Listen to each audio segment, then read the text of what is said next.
DC letter carrier says, would you be willing to have Ryan Grimm on to discuss the lab leak theory? I don't think you guys have given the other perspective of fair hearing. Who better to discuss that with than Ryan, has been doing reporting on it for a couple of years. I mean, we'll have Ryan on and I will happily bring it up with him. But I got to be honest, I don't care that much. I mean, I think that we clearly need to reestablish the importance of like both a cabinet level person on pandemics. We need to reestablish the infrastructure that we had that was stationed in China that Trump had rolled back early on in his assault on the administrative state. It's just and listen, I'm happy to find out that they were working on it and they were sloppy and it leaked from the lab. And I'm happy to find out that it's not. Like, I have no ideological position about this. But let's play this clip from Hotez, because I think it's a good example of sort of like the way that people come at this stuff. Now granted, it's from NewsNation, but and let's be clear, Hotez developed a vaccine that was not patented, that has basically provided 100 million? I don't know how many shots it has provided for people in low-income countries.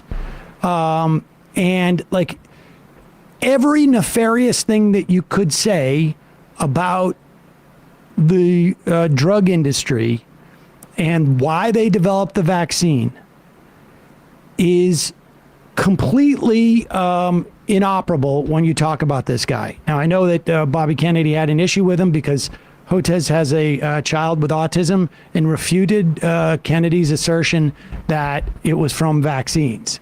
But the fact of the matter, is that this guy is doing exactly what COVID vaccine skeptics supposedly want. He's flying in the face of Big Pharma. Totally. He's a thorn in their side. Totally. And he just lays it out with the lab leak theory. I don't know why he would have an investment in the lab leak theory being one way or another either. It's just, he's just going based upon the preponderance of evidence. He lays it all out. It's a long clip, but it's worth listening to. Why do you think there is such reluctance by the scientific community to entertain even the concept that this new deadly virus came from the lab where the new deadly virus was found?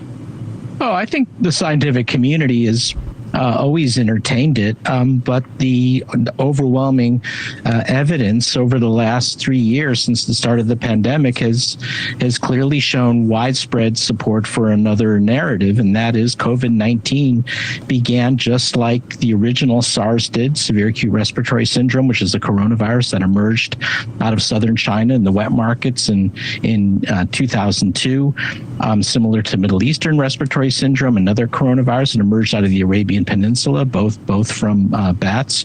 And this is COVID-19 is going by the same playbook. And we have now 5 or 6 scientific papers in top quality journals clearly supporting that, the evidence that it arose out of a wet market in Wuhan. In contrast, there are 0 papers on lab leak because there is no evidence for it. So hold on. We got a couple things. I appreciate this, that there's the scientific community. There's also just sort of the community of what makes sense.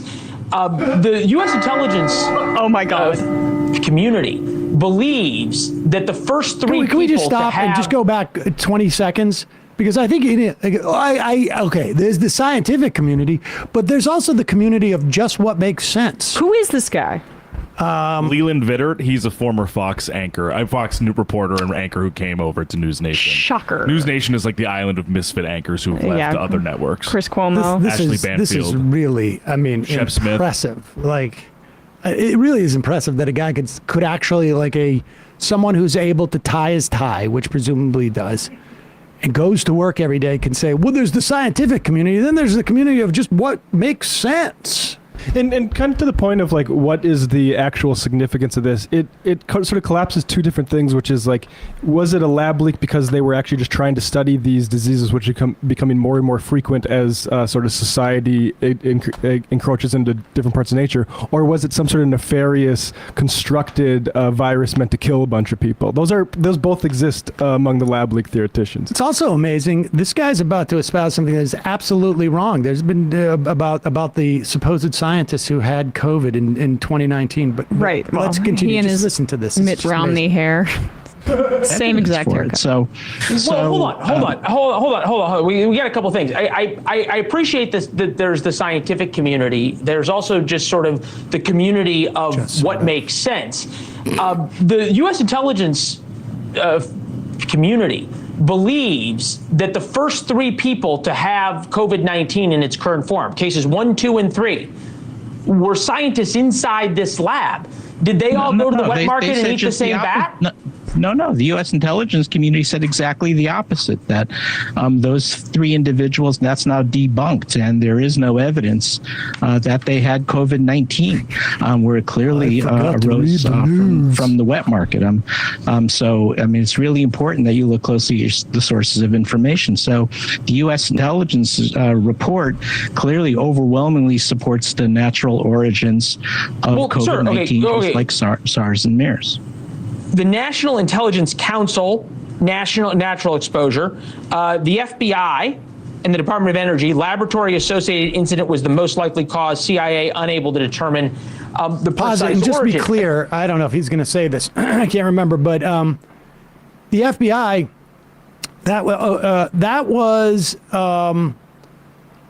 what they called a low confidence opinion. They had to give an opinion. Yeah. They said, we have low confidence in this opinion. I would recommend, too, that you find Jim Fallow's article on his Substack about not so much about the question of the lab leak, but the reporting that ProPublica did. It's a fascinating, it really is interesting to look into the way something like this gets reported and how important the reporter's sources are and how transparent that is. He doesn't weigh in on the actual question itself, but rather the way that these reports are generated. And he's using outdated information about those 3 original, about the symptoms reported. They determined that it was more like flu-like symptoms Without as opposed to COVID. And they came out themselves, I think, and one of the doctors said, no. Yeah, and he is not excluding, he's excluding at least of now, the report from June from the Director of National Intelligence, which gave lip service essentially to the lab leak theory, but said in the overwhelming bulk of the information and evidence is that it was a whatever you call zootonic origin. Natural exposure. The FBI and the Department of Energy, laboratory-associated incident was the most likely cause. CIA unable to determine the precise origin. Again, I appreciate the idea of science. No, but the summary document from U.S. intelligence clearly supports natural origins. Yes. You had 2 minority opinions that really are not well supported. What is everybody no evidence. Okay, I still can't get over, and I can't believe we're playing. Sorry, this, pause it 1 second. You know what this reminds me of is the ClimateGate thing. They can't actually do any science that shows that their theory is right and get that published and approved. So they instead go into the process and clip it and Always. Exactly. Yep. Always. And he's with not every one of these things. I mean, you look at with every one of these fake conspiracies, it always ends up being about why did Twitter not allow the links to the laptop, for a week? The evidence that Democrats are groomers is cheese pizza. Where's the laptop now? We're not talking about the laptop itself. It's just why was it About the suspicious nature. Yeah. That really are not well supported. What is everybody no evidence. Okay, I still can't get over, and I can't believe we're playing this, but I think Jon Stewart may have given us the best idea of sort of how the rest of America looks at where COVID came from. Take a listen. Oh my God, there's been an outbreak of chocolatey goodness near Hershey, Pennsylvania. What do you think happened? I don't know, maybe steam shovel mated with a cocoa bean. Or it's the chocolate factory. Maybe that's it. You see what I'm getting at? Yeah, well, so that's a good reason you don't take your scientific and medical advice from a professional comedian. Look, I mean, here's what we know. The reason he's saying that is because there is an Institute of Virology in Wuhan where this disease emerged. But the truth is there are institutes of virology studying coronaviruses in just about every major city in China. So no matter where COVID-19 emerged, you can make the argument there was an Institute of Virology nearby, and he fails to make that point. So what he said was very entertaining and amusing, but Doc, I just got to get this in. You say there's an Institute of Virology in Wuhan. There is. It studied coronaviruses. It did gain of function research to make coronaviruses more deadly. As did institutes in Shanghai and Beijing. But I understand that. But you also make the point about the evidence. The people who control all the evidence is the Chinese, who we know lie, and we can tell they're lying when their lips are moving about this stuff, and covered it up and lied about everything they knew about COVID-19. So why is it that we and peer-reviewed papers and everything else take anything the Chinese are saying as fact and don't just assume the opposite? Well, look, I can't be an apologist for the Chinese government. The Chinese do what the Chinese do.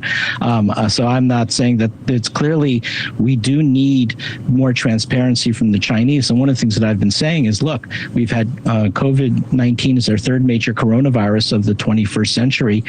You know what we're going to have? We're going to have a fourth major one, possibly out of China before the end of 2030. And why? Because we've not done the outbreak investigation in central China that needs to be done, because we sort of understand that it clearly came from, but we understand it came from bats. It maybe jumped to humans through a second intermediary animal host, but we don't understand at the granular level that we should. In other words, taking samples from bats and animals, livestock across central China. And that's important to do because right now, as we speak, the fourth major coronavirus pandemic is likely emerging somewhere in Asia. We know these coronaviruses are across bats going everywhere from central China to Vietnam and Thailand, all the way up to Japan. And so there's a vulnerability there. Yeah, that may be the most important thing, which is if we don't figure out how it happened in the past, can't figure out how to stop in the future. Doc, it's good to see you. Thank you very much.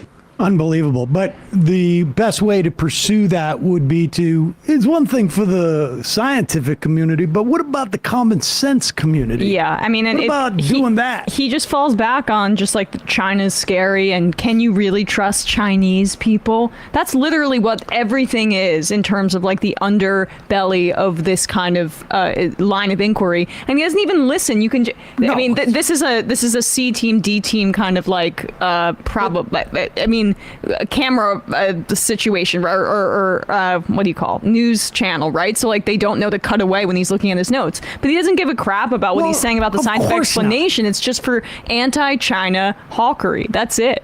Yeah, the most important takeaway from this, I think, is that, you know, you see a scientist there who has no stake in what the answer is and just is basically coming out with the preponderance of the evidence, but still not in any way saying therefore we should not do this or that. He's calling for these things. And this is the value to the entertainment news complex is in the intrigue, not in the policy response. And it is the same with all of these, like, you know, let's say like with every single one of them, but those who are not looking at it with like any type of real interest in what's going on, but rather to further this narrative that you're being lied to, that none of it matters, and it's all a hoax. And and we'll skip the point where we do science to prove our contentions that the COVID was over exaggerated and B, that this is a lab leak, and we skip right to the tribunals of scientists. Oh, exactly. Yeah. And listen, again, I don't feel strongly about the lab leak theory or not. It's undetermined at this point. Largely irrelevant to what we should be doing, which is we should be exercising more control, and we should be having more on the ground people to try and figure out these viruses.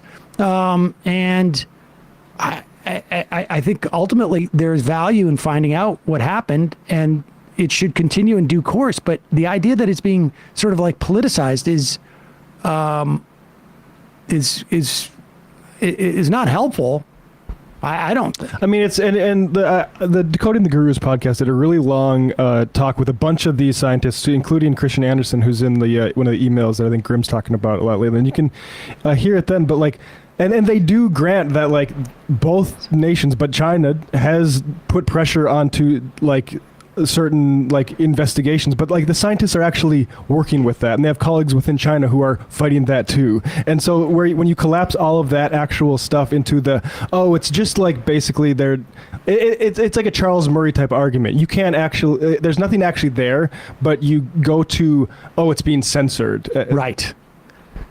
People should check out that James Fallows piece. I mean, I'm not, advocating his writing writ large, but it was a really interesting piece on how the Vanity Fair and ProPublica sort of evolved their reporting and the way that they wrote it out there, and how things sort of got out there. And they got played by doing, not to be too defensive, but like kind of what the IMer was asking us to do by taking a really close look at this and basically being more charitable to it. And I think it burned ProPublica in that. Totally. It did. Yeah.